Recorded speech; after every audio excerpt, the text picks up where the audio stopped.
Well, good morning. Are we ready to go to Delphi? Good. Can you hear well? Is it a bit too loud? Can't see. Can we drop this down, please?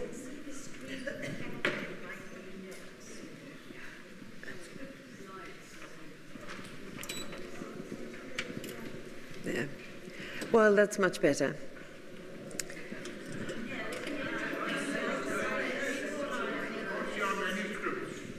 Oh, I see. They want to, can you turn the lights at the back on just a little bit? You will get used to it. A lot of light comes from the screen. Oh, okay. No, I prefer, you'll get used to it. I think we should turn them off. Yes, we turn them down.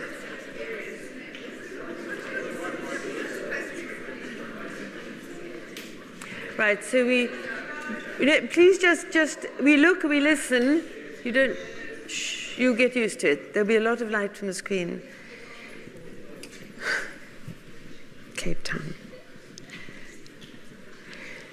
So we're going up to Delphi, and we've left Eleusis behind for the time being, and we're going to explore another place where a great spiritual event happened for a lot of people.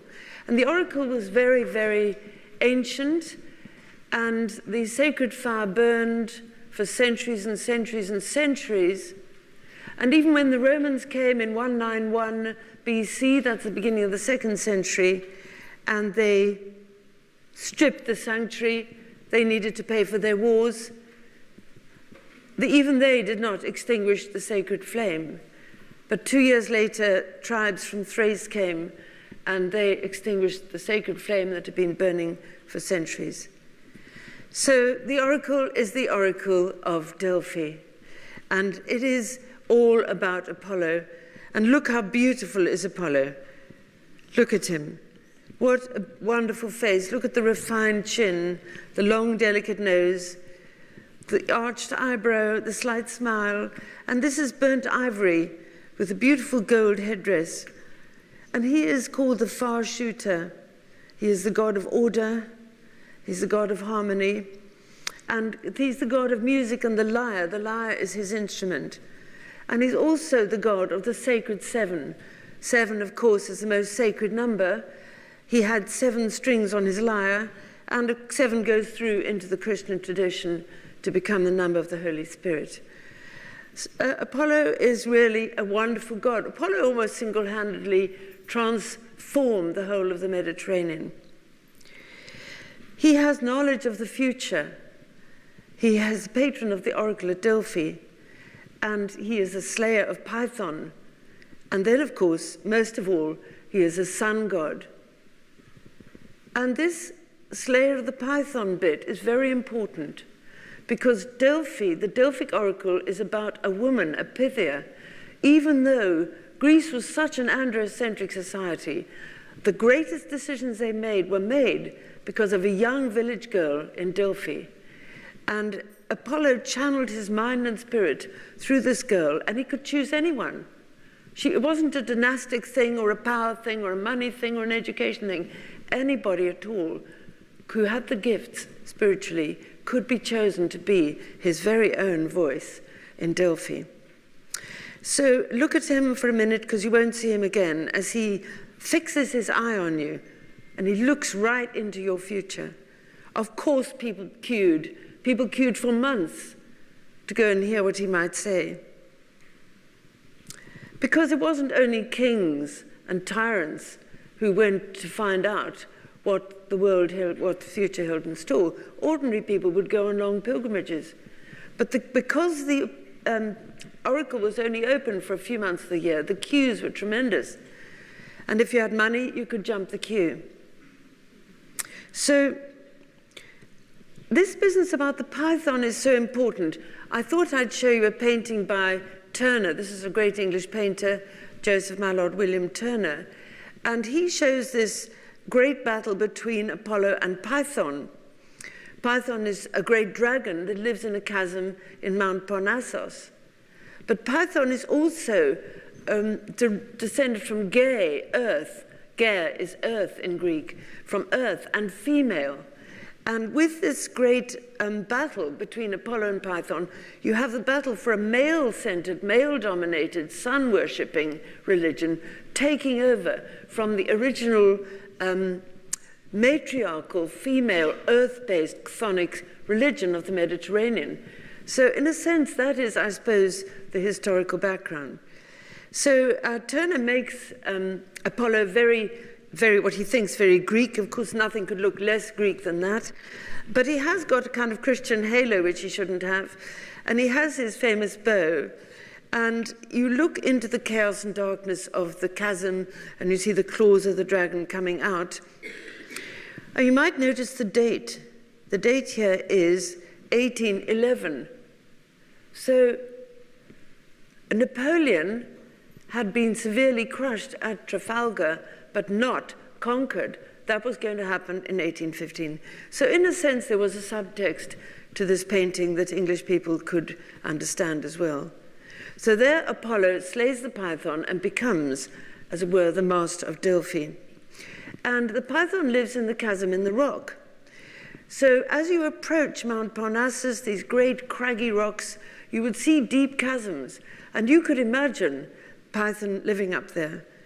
And I always like to use old engravings and old etchings because they give you a sense of you yourself being a grand tourist or a dilettante, going down to Greece for months and months and remembering your schoolboy Greek and then making this great journey up to Parnassus. And so this is rather a nice drawing by just such a person. Made in 1826, that's quite early.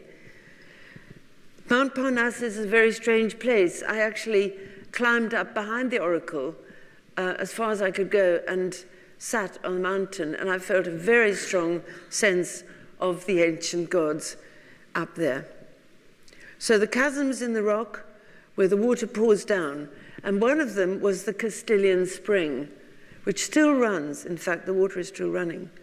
Again, the engraving shows you the excitement of arriving and hearing that spring water coming down and imagining the great battle between Apollo and Python happening right up there. So Apollo is a young god. He's beardless. He's got this incredible power. Look at his face. Just look at the set of the mouth, his great almond eye, and he has a sort of halo of light around his hair. And this is an absolutely glorious Panathenaic vase. I'm not going to show you the whole vase. But Apollo is an archer, and you can just see the tip of his bow right up in that corner right there. Apollo the archer, young and beautiful, and always young and always beautiful. And Apollo has a sister, and his sister is Artemis. Artemis is a goddess who is very dangerous because she's a great protector of virgins. She is the person you call upon when you're in childbirth. And if you die giving birth, your clothes will be dedicated to Artemis. All little girls will go through certain rites at a very young age in order to be bonded, as it were, with Artemis. She's fearful. And there you see her with her bow and arrow. And in this rather nice vase from 480 BC, the best period of vases is really late 6th century to about 450. After that, it gets a bit, in my view, a bit weak. A lovely vase in Boston showing Artemis with her bow. And I think it's interesting that her toe just breaks the Greek pattern as if she's emerging into our space. Now, Apollo and Artemis were twins, and they were born on the island of Delos. So the island of Delos is the island that is sacred to Apollo. And I've got a beautiful imaginary version of Delos for you, because the reality is heartbreaking, actually. And this is by Claude Lorraine. So Claude Lorraine here, painting the island of Delos in the 1600s, and a little sort of sop to Rome. He puts the Roman Pantheon there, even though Rome has not yet been founded because Aeneas, who's going to find Rome, Aeneas is standing right here. So Aeneas and his father have come from Troy, and they're consulting the priest of Delos, and he's pointing to the bottom of the tree here to show where the twins were born. And they were born right there. Their mother is Leto, and because she'd been seduced by Zeus, Zeus's fiancé wasn't very pleased. And Zeus's fiancé particularly wasn't pleased when she discovered that the girlfriend, this one-night stand, was pregnant with twins. So she cursed the whole thing and said that Leto would not give birth anywhere where the sun shone or on land. So she thought that was a watertight curse. But Zeus went to Poseidon, who was the god of the sea, and said, look, brother, you've got to help me out. And so Poseidon said, don't worry, I know the perfect place. It's an island that isn't actually linked to the seabed. It's floating. And I'll make a huge wave come up and cast shadow over you, and then you can give birth, and it'll be fine. That's what happened. So this is actually where Apollo and Artemis were born. Delos was so very, very sacred that even the Persians, who had no truck with Greek gods, even Mardonius, who was the leader of the Persian expedition to conquer Greece, would not interrupt, would not interfere, and would not stop at Delos. I think that's wonderful. So we go on now. I wanted to say something about dolphins. I'm not changing the subject. Who likes dolphins? Everybody, of course, we all love dolphins. There must be something about dolphins. The point is that the Greeks knew that dolphins were very wonderful as well. And they knew that dolphins saved human beings. And in fact, if you killed a dolphin, it was worse than killing a human. It was worse than manslaughter. It was a terrible, terrible thing to kill a dolphin. And on this lovely red fig of ours, you can see dolphins are they are rescuing hoplites, soldiers who've been fighting on a trireme, and the trireme sank, and the dolphins are there and rescue them. So the dolphins are very important to the Delphi story, because the word Delphi comes from dolphin. And you see just a few points here, is that the name Delphios, which is one of Apollo's attributes, it starts with the same words. Delphios means womb, and so there's some very archaic reference here to Gaia, grandmother Earth, the Earth goddess, who was originally at the site.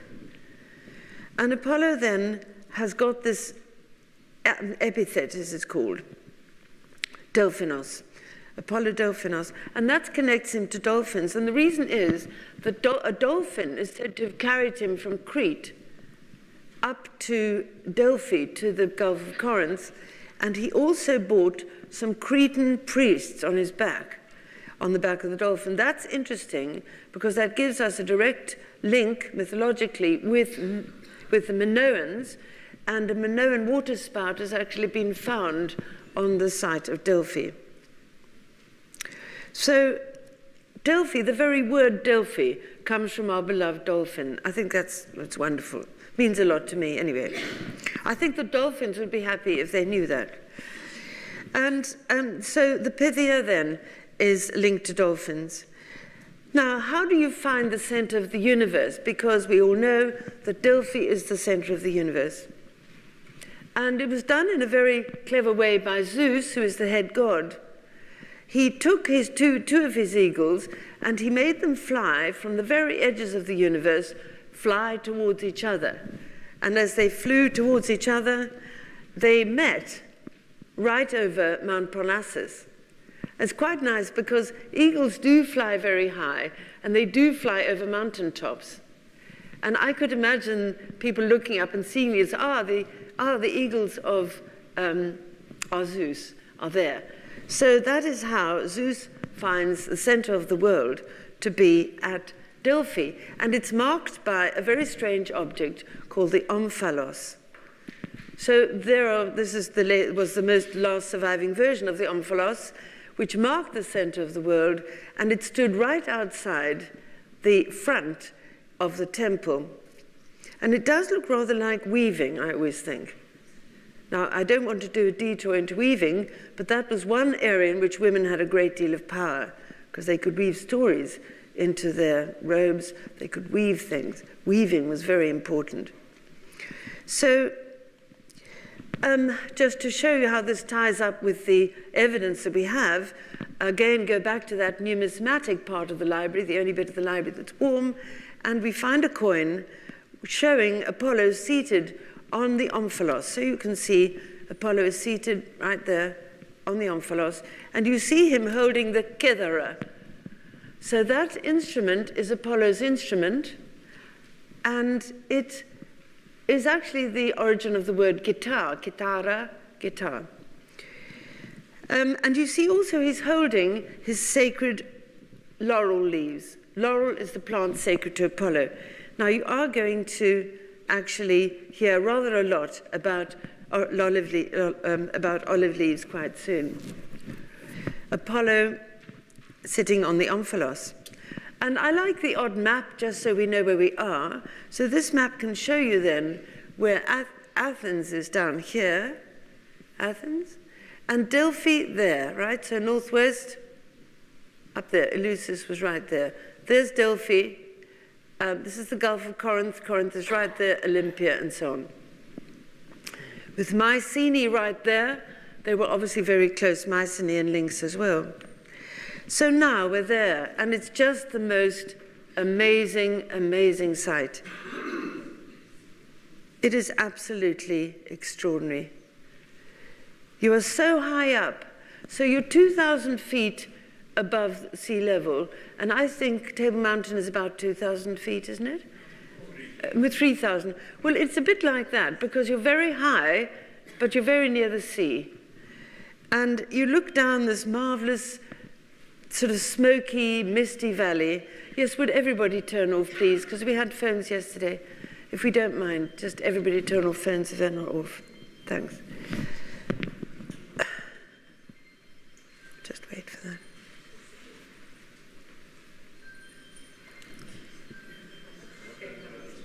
Just a minute.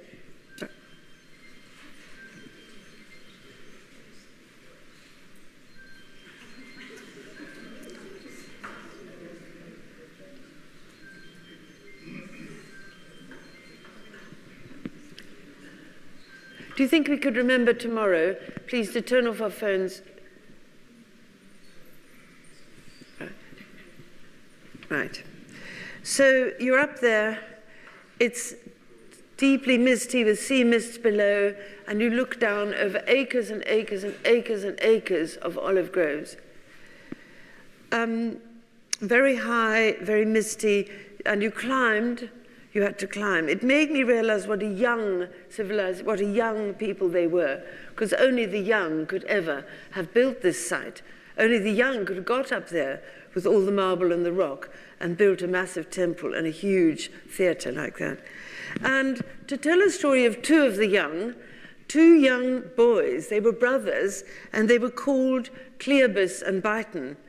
And this is just another, before we get to Cleobus, this shows you the actual temple itself. And unfortunately, that's all we've got left. In the center of the temple, the sunken room, which would have been somewhere right there. So the temple dedicated to Apollo, right up against the cliffs of Mount Parnassus, had two words for everybody. Two words. Whether you approached from the west or from the east, you were just given two words in Greek. And the first word was, sorry, I was very distracted, so I've slightly lost my thread. We just have to go back to that in a minute. I want to tell you the story about the two brothers who climbed. And they were Cleobus and Pythian, and here they are. And this is a wonderful archaic pair of koroi, made about 580. That's pretty early in the 6th century BC. And the story goes that their mother was a priestess up there, and she had to get up for some festival or other, as you do. And she had to go in her ox cart, as she always did. The ox cart was very heavy, had solid wooden wheels, was massively heavy, and was pulled by the family ox. But on this particular day, the family ox was feeling a bit off color. And so the boys said, "Don't worry, Mum, we'll drag the cart." And they dragged this cart right up to the temple, where they immediately lay down in the temple and died of exhaustion. And everybody said, "Oh, you're so lucky. What a lucky woman. What a wonderfully lucky mother that both your boys have died in the temple of Apollo." So this pair of koroi, which they were found together, not at the same time, Cleobus and Pythian, from 580 BC. So really in the 7th, 8th, from the 9th to the 5th century, the Delphic oracle was growing very much and becoming very, very powerful. So here we are at the temple, and as I said, everybody who arrived there was given 2 words. And the 2 words are still very important for all of us today, and we should say them to ourselves every morning. And the first word was gnothi siaton, know yourself, try hard. I know it's difficult, but gnothi siaton, know yourself. And on the other side of the temple, above the door, were the words of nothing too much, nothing in excess, just be moderate. So those are 2 great wisdoms that have survived, even though the temple was destroyed and pulled down, sacked by the Romans, and then sacked by the Thracian hordes, who completely razed the whole site to the ground. So the temple then is built on an amazing wall, and the wall is not built with square blocks of stone. It is built with a reticulum arrangement of random shapes. They're all odd, and the cutting of these huge blocks, the moving, is unbelievable. The point is, Greece is in a seismic zone, and there are earthquakes. And so if you have an earthquake, all that happens is that wall gets stronger, because it shakes and it sits down, it beds in. And it's brilliant when you think how old this is, that wall was built in order to withstand the earthquakes, and guess what? It did. So the floor plan of the temple looks very much like any other Greek temple, except the Parthenon, which of course is wider. And you see the adatum is off-center. And that is because this adatum was always in the same place. I mean, for centuries, it's there. It's a deep, sunken room. You went down the steps into this room. And that was the sort of Holy of Holies. That was where you would go after having queued for months, or perhaps paid your way to the top of the queue. It's where you would go to bring your problem. And if your problem was critical, the whole process of a long pilgrimage, a long sea voyage, and then queuing for months, by the time you'd done all that, the problem had gone away anyway. But the point is, you would finally be there. Can you imagine the expectation? And so it's a very small room, only 12 by 9, and it was totally forbidden for anybody to enter it. The Pythia would go down a staircase. And when you were down there, you saw the Pythia, and she'd be seated on a tripod. So this is a tripod here. She's seated on the tripod. She has this bowl, and she has a sprig of the sacred laurel. She's veiled, and in front of her stands a king, no less a man than Aegeus, the king of Athens himself. This is the center of a red figure calyx, again 5th century, and you could, when you drank your wine and you're feeling a bit woozy and wuzzy, you'd get to the bottom of the cup and you would see this and think, my future, you know. There's always a little subtext to whatever they put at the bottom of the wine cup. So there is Pythia. Now, she could be anybody. She was a village girl. She was anybody who had spiritual powers. No dynastic link, no money needed, nothing. Apollo chose her and channeled his thoughts through her. And she spoke in a very strange way. And I tell her, go, we've got another couple of pictures. First, to say a bit more about the laurel leaf. So this laurel bay that you find all over the Mediterranean, which I had in my garden in France, a lot of it, it has a wonderful scent, you can cook with it, but it can also be poisonous. And the kind of laurel, the kind of palm laurel that the Victorians planted all around all their properties in the 19th century were horrendously poisonous. And the story I picked up was a man was trying to clear his laurel, and his neighbor, it was a weekend, the neighbor said, look, I'll give you a hand because I'm not doing anything. So cutting down the branches of the laurel, and they said, well, we just burn them to get rid of them. Started to build a fire and burn the laurel, and at that point the phone rang. So the owner of the house said, I'll be back in a tick, went inside to answer the phone. When he came out, the neighbor was lying on the grass dead because the fumes are poisonous. Now, I suppose if she had just 1 or 2 leaves burning in that bowl, it was not totally poisonous, but it put her into a trance. There she is in a 19th century painting. I always think the 19th century versions give you a more exciting view. And she's sitting on the tripod over a crack in the ground from which vapor is rising up. And she's holding the laurel, which in this case looks like the famous Victorian palm laurel, and she's veiled. So she would breathe in fumes, which might be from the burning laurel or from the fumes coming up from a crack below, and she would go into a trance, and her voice would be altered, and she would speak in tongues. She would speak in a garbled way. Perhaps she spoke in tongues, sometimes in a rhythmic way, in a sort of verse way, and her utterances were interpreted by the priest, who was somewhere hidden away behind a curtain. The difficulty with this is Herodotus simply says the Pythia spoke and doesn't say how she spoke. And I had a conversation with somebody who's doing a big paper on the cognitive aspects of how people receive prophecies. How do you receive the prophecy? How do you process a prophecy? And she said there's no evidence she spoke in tongues. But everybody, I think she did, because she went into a trance. She was completely awake, but she seemed to be asleep. And she would just speak out these utterances, which were often very, very cryptic. Now, in the 19th, so I'll just show her, here she is, the fumes. So lots of witnesses reported that there's a beautiful sweet smell in the Adatum. When they went down there, there was this extraordinary sweet aroma of something. But in the 19th century, a great century of science and advancement and nuts and bolts and steaming locomotives, none of the archaeologists in the 19th century were going to entertain the idea there was some chasm under the Adatum, where some fumes came up which smelled nice. And so the whole idea was rejected, and archaeologists and geologists together got into a big collusion and said, no, no.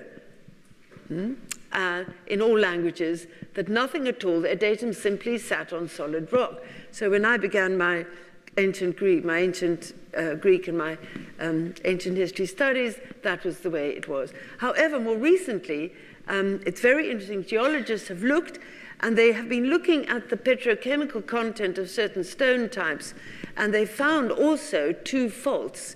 And the 2 faults, you can see them here. I'm sorry, this is such a silly drawing, but there is the Kerner fault that goes north-south, right down here through the middle of the temple, and the Delphi fault, which comes at an angle down like that. And they found that these 2 geological faults crossed right underneath the spot where this tiny little room, 12 by 9, had always been buried down there. In another slightly better map, which is a bit further away, you can see, because it gives you a bit more the sense of scale. So up here, the Kerner fault coming down here, and the Delphi fault crossing like that, in that very place. And they find that that the petrochemical content of the stone was 20%, and that there's all sorts of other geological things which I can't understand and haven't got time to go into.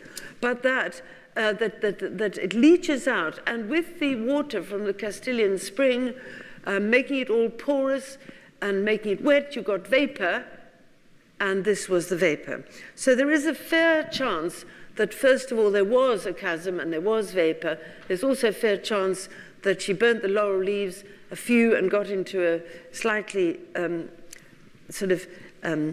transformed state. But she spoke in a strange voice, and there are lots of stories about one story trying to make her give a prophecy when she said, it's a bad day, it's a bad day. But they wouldn't listen, people had paid, and so she went down there And she got into a terrible state. She got to convulsions, she shrieked, she threw herself on the ground, and in one case, one of the Pythia threw herself off the cliff. So it was very dangerous to interfere.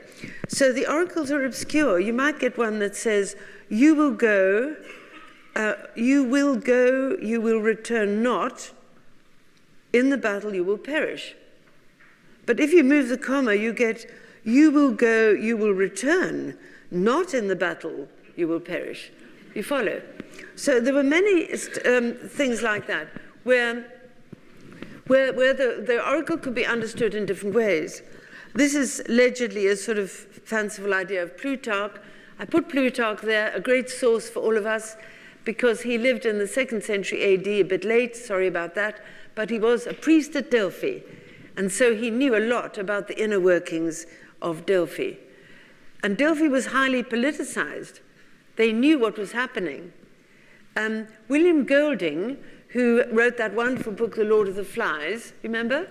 So he wrote a book called Double Tongues, you could all get it, published posthumously, in which he gives the workings of the oracle during the last Pythia's lifetime. And he suggests there were carrier pigeons at Delphi that flew messages, and that's how the Delphic oracle knew what was happening in the world politically. For example, if Croesus goes to war, he will destroy a great empire. So he goes back feeling terrific. He's going to have this wonderful war, and he's going to win. Of course, what happened was he had the wonderful war and he lost. And here he is on a pyre about to be burnt alive, but the last minute his luck held and rain came down and put the fire out. So rich as Croesus, he was amazingly rich. Now, the most important oracle in my particular world was the oracle of 480. I could almost go as far as to saying our culture wouldn't be our culture if this particular oracle had not been interpreted in a certain way. So in 480, the Persian, I shouldn't call them hordes, the Persian allies, involving people from all over the East, including North Africa, all over the Near East, thousands of them. They had over 1,000 ships, warships, millions, thousands and thousands. At the Battle of Marathon, Herodotus says 125,000, and the Athenians had 8,000 plus 1,000 Plataeans, and they won. So in 480, the Persians were coming, and they were going to destroy Attica. Now, the oracle knew this. Herodotus recounts the oracle as saying, "Why sit you doomed one? Fly to the ends of the earth. All is ruin, for fire and headlong god of war shall bring you low." In other words, get out. It's going to happen. And anybody who knew anything about what was happening with the Persian army would have known that. Panic ensued in Athens. The ecclesia met, an absolute panic, and they didn't know what to do, and somebody said, well, why don't we ask again? So they went back and asked a second time. "Through all else, though all else shall be taken, Zeus the all-seeing grants that the wooden wall only shall not fall." Now, Themistocles, one of my great heroes, he wasn't an aristocrat, by the way, he's a big thug of a guy. He thought, our walls are stone walls. We haven't got a wooden wall. But how about if the ships are our wooden wall? The ships, now they'd been building triremes as fast as it could possibly be, because they knew the Persians were coming, and they had a very substantial navy by this time. They had actually 180 triremes. So what they decided to do, Themistocles said, fine, get out. So they evacuate Athens, everybody out, all the able-bodied males get onto the ships, everybody else get out, they abandon Athens, and they went and they lay low on the beaches of Salamis facing north. And I told you the story a bit about that. If that hadn't been interpreted like that, the wooden walls, he wouldn't have gone for the ships, and the whole thing would have been a different story for us, because our culture is so richly endowed by the Greeks.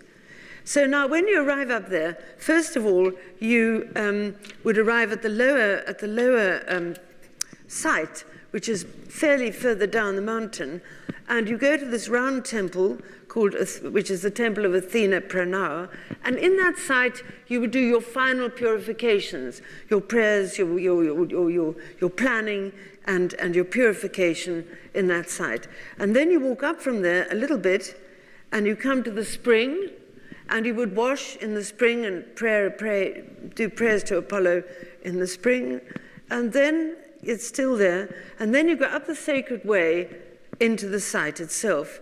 So that's an aerial view. Of course, it doesn't look like that. It was very steep and on a high mountain. But you would go up, across the sacred way, past all these treasuries, and finally up to the temple right there. So up on the site, people, the different city-states couldn't really avoid, or didn't want to avoid, building treasuries and giving things to the sanctuary. And this is the little treasury that the Athenians built when they won the Battle of Marathon. They built this treasury and put a lot of wonderful things in there. By the way, you know there were hundreds of sets of Persian armor stored in the Parthenon as well.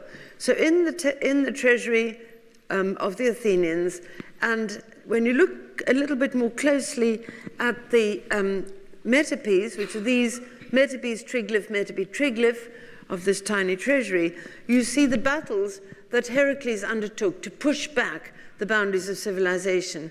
And there he is in a very active pose, in one of his fighting poses, with his lion skin tied around his neck, but with his wonderful chest and body exposed. And if I could be just a little bit personal about him, the Greeks were very open and honest about everything, and they are normally, you can see he's naked, so you can see he's naked. That's very important, because men are very good and open, honest people, and everything is what you see is what you get, and everything is there, and all their interesting bits are outside the body, because that's their open and honest nature, that it's all there. Whereas women are sneaky and horrible, and everything is tucked away inside. And that's why Pandora is beautiful on the outside, but horrible inside and full of deceit and trickery. And that idea goes back to Hesiod in the 7th century BC. But men, so that's why it's known as heroic nudity. You will see an awful lot of nudity, and you may wonder why. It's because it's all part of the proud warrior. It's what you are. And you will see warriors dressed in armor with everything except the kilt open in the front. I'm only pointing that out, a little bit of inside story you might not know about. Another one from the Siphonian treasury showing the battle of the gods and giants. Again, from the archaic, it's a beautiful archaic relief. And so you see the warrior here is facing forward, just a little bit of iconography for you, that when the warriors face forward, or when anybody faces forward and makes contact with you, it's like saying, there, but for the grace of God, go you, and it is a forewarning of death, impending death. A frontal face is a forewarning of impending death, because on the friezes and on the vases, the people always talk to each other, and they turn to talk to you. It's when they've kind of lost the real world and they're slipping away. Now, just another, it's showing Artemis with her brother Apollo fighting in the battle of gods and giants. And Heracles did do one naughty thing. Up at Delphi, he fought Apollo for the tripod. And this little scene is shown very much on the archaic vases and on the early 5th century vases. So this is a 5th century vase showing showing Heracles trying to grab the tripod away from Apollo.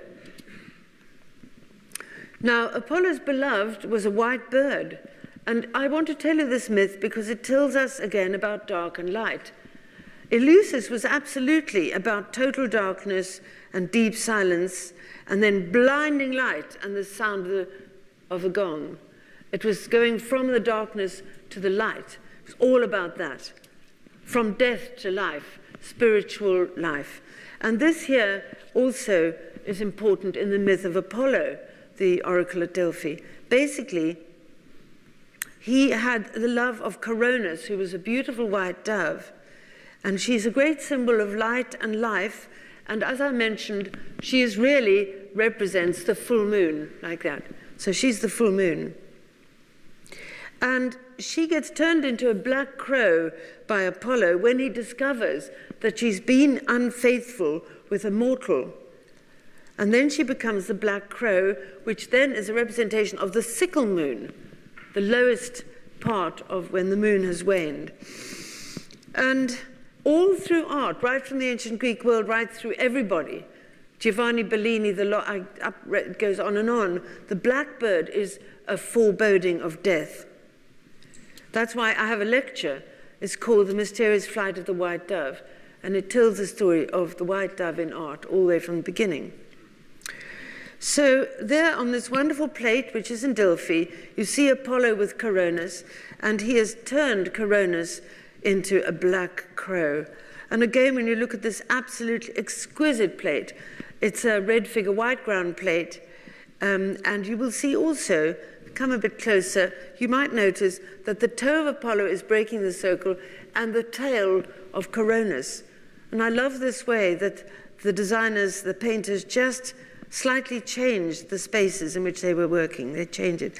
There you have him, very beautiful. And he's holding his favorite instrument, the lyre, which has the 7 strings.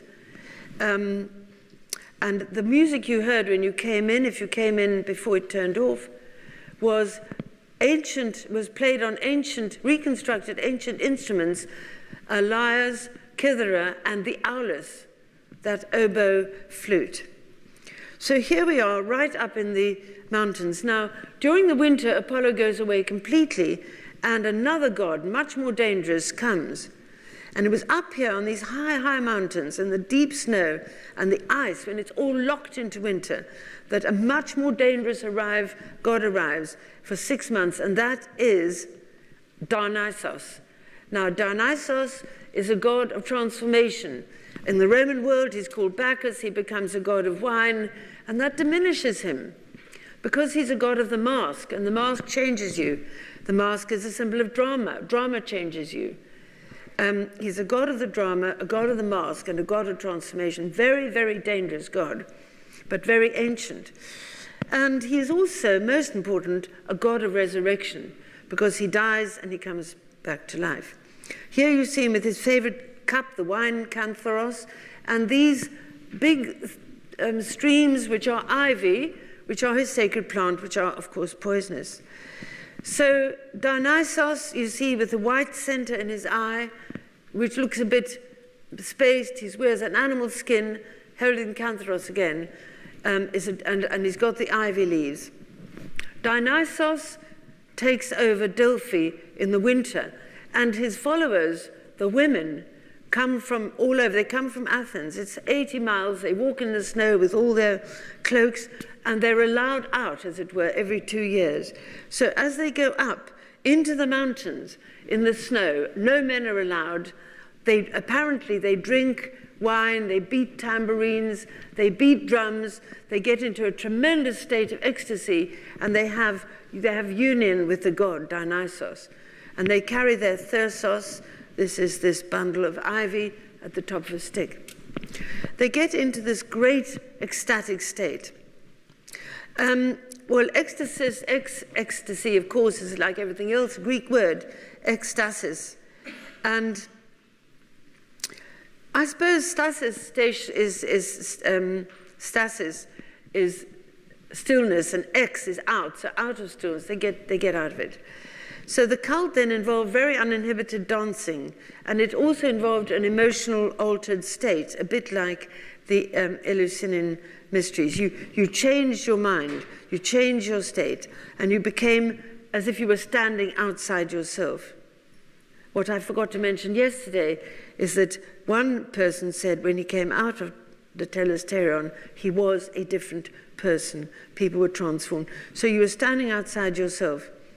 The Dionysiac hysteria or catharsis comes also from Greek words, of course. And it was a great important concept. It wasn't a bad thing in the Greek world, not at all.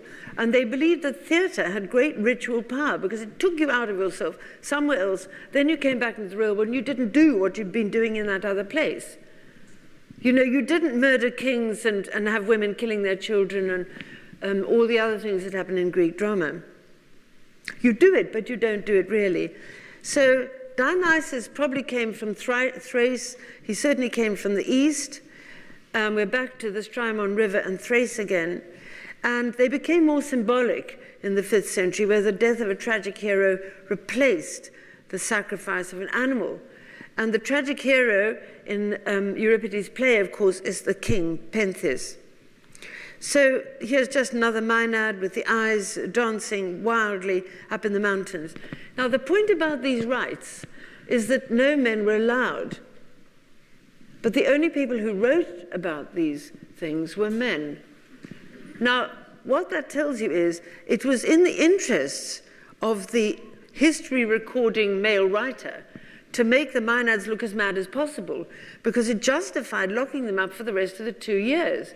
And in Athens, women, the aristocrats, were very enclosed. They hardly saw the men in their own families. They were veiled from head to foot. They were very enclosed. They went out for, weddings and funerals and festivals. So there is all that side to it as well. And you get just one little, through the painting link, in this work by Titian, when Dionysus appears with his great throng of revelers who are all satyrs and so on, and falls in love with Ariadne, who's been abandoned on the island of Naxos. And this painting, which is in the night, looks much better up there than mine. Oh, because with the light on it, no wonder it doesn't look good. Anyway, up there you see a beautiful thing where Dionysus is literally jumping out into our space as he swings around, and Ariadne hears the noise and turns around, and she sees the god, and this eye contact that is like a tremendously powerful electric current that takes you right across this enormous open space of painting. You are pulled together. And of course, it's reflected, echoed in the eye contact with the two cheetahs here, and then the eye contact here. I can't see it, them too close. The eye contact here between, there are two there, yes, the girl with the tambourine. And then most of all, our eye contact with the little faun right in the front. Down in the foreground, you have an upturned urn, a symbol of lost virginity, a symbol of that exactly. And so it tells us that Ariadne has, of course, she escaped from Crete with Theseus. Theseus, presumably, whatever happened, and there we are. And then he left her on Naxos and went off with her sister, Phaedra. She's a complete rat. So she is swinging around. So this is Dionysus, who marries her and turns her into a constellation of stars. So the women got completely mad, and they would rip living animals apart. And you can see this on this particular vase here, all kinds of animals. And then they would drink the hot blood of the animal and get very close to the god Dionysus. So the most famous exploration of this extraordinary thing was by Euripides, the Bacchae, and it was his very last play. People might have said he was going mad, but he wasn't. And the Bacchae is considered to be the greatest tragedy ever written. Move over Shakespeare. The Greeks did it long before you. The Bacchae is an extraordinary story where the king is tempted by Dionysus to dress as a girl and go up on the mountain and see what happens. And of course, he's torn limb from limb by his own mother. Well, some mothers might feel they want to do that occasionally, but to their sons. But in any case, that is the theme of this tremendous play. So these plays would have been performed on the site, and there is a very big theatre there, which might have held at up to 5,000 people. That's an absolutely extraordinary theatre. And I could just imagine being up there and hearing these musicians and watching these plays. So the Apollo, the kithara is the instrument of Apollo, and there you see one fairly close. And you can see a few things. First of all, can you see this thing sticking out here on the side? And can you see that? See those two things? And these two things. Now, those were attached to springs, and if you push the one on the side in a bit as you played, the string would vibrate around the note. So you get a vibrato, which would just be coming under the note all the time. With these two pieces at the top, as you played with the one hand, you could move them, and again, you'd get like, with electric guitars, you have what's called a wah-wah. Do you know about a wah-wah? Haven't got anything like enough sons or grandsons if you don't know about a wah-wah. But it basically wobbles the note. So this was a very sophisticated instrument. And they also had, in playing the lyre and the kithara, a plectrum. They often have a plectrum for a lyre. And the plectrum, I didn't bring it because it's a rather rude picture, but it shows the plectrum with the leather thong. And if you were a professional performer, you'd be forming at symposia, you'd be playing at lots of events. This particular player has a little leather thong from the plectrum tied to a rather convenient peg down there, which meant that if you dropped your plectrum while you were singing, you could just pick it up again without having to put your instrument down, step down, find the plectrum in the dark, and start again. Anyway, it's just a little... So it's possible that the plectrum is actually attached to this string, but it goes right down there. On the other hand, he seems to be dressed. So the instruments are absolutely beautiful, and what is wonderful about this vase is the undulating sound of the instrument is reflected in the moving of the dress of the woman and of this wonderful shawl. And I think this is the Berlin painter with the head up singing. And these are the instruments that you would have heard in that great theater, because Apollo is a god of music. So the double aulus was one of the commonest instruments, and there was a bit of sort of class sensitivity about it, because professional people played the double aulus. If you had a funeral, you'd call in an alloy player, and he'd play at the funeral, at the procession, for a wedding, for a symposia, for anything. And these were professional young people who could play this. And very difficult because they're woody oboe. You had to have a strap around their head because you had to play with both at the same time and hold them. But also, as you had to breathe, like they often had a tight strap cheek because the pressure on the cheek muscles was tremendous. You had to blow through two pipes. And of course, your cheeks puffed out. And it made you look rather silly. And for that reason, our famous man, Alcibiades, who was the great star of Athens' 5th century, very handsome, very wonderful, he was actually in love with Socrates, but Socrates wouldn't let him under his cloak, apparently. So Alcibiades threw down the pipes in a huff because he said it spoiled the look of his face, the puffing. But there was much more a class element, was that the pipes were considered, professional people played the pipes, and they could be hetaira, they could even be Corinthians. But proper people played lyres and lutes. You know, a lyre and a lute was a bit like a spear. It was the instrument of choice for an aristocratic young man. Got that? Now, Delphi is, of course, all about lyres and lutes. Now, you also would have the rhapsode speaking out the great myths and standing for hours, and that's also a very beautiful vase, reversing it. So this, up above the theatre, right up above the theatre,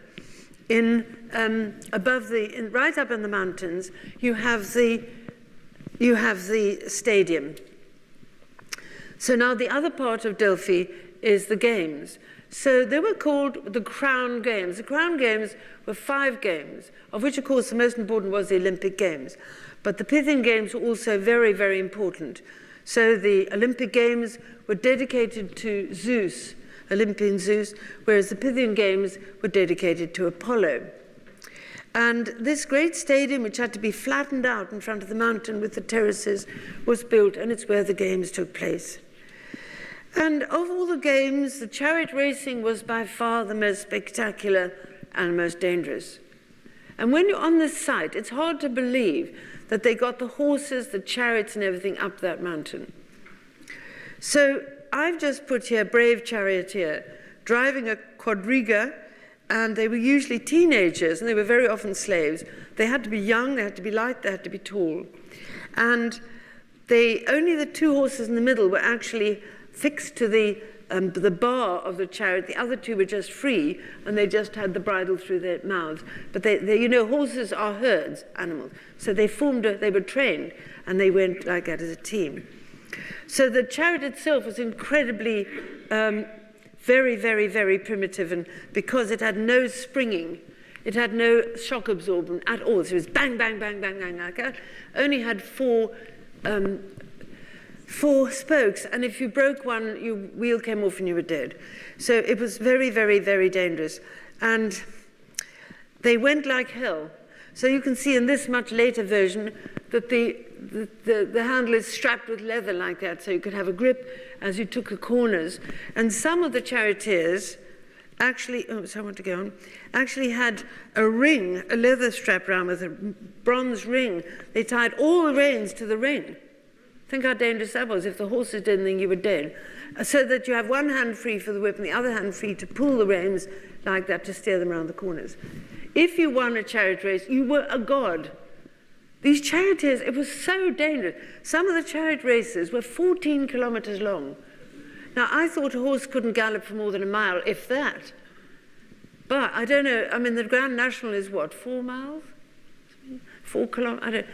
But anyway, they were 9 miles long, and there's one story that is recorded by Pindar, because, you know, he wrote the odes, his odes. And one of his stories is that there was a race in which 40 chariots started. So each chariot has 4 horses. So how many horses? Very good, very good. Now, the reason I'm just laughing because sorry, it sounds funny, it's not really a swank, but I was invited to be a guest speaker at the Mensa Conference, international, held at Cambridge. And off I went, prepared to be daunted. And the speaker before me was the professor of archaeology at Oxford University, and then little me. And actually, they weren't very good. They couldn't get that little sum. They couldn't get it. They just couldn't get it. There was total silence when I said, how many horses? Anyway, so the point is, only one chariot finished that race. That's how dangerous it was. They wear this long chiton. I think it was to cover the bodies. They had so many accidents. So brave Heniokos, they were just the most amazing heroes.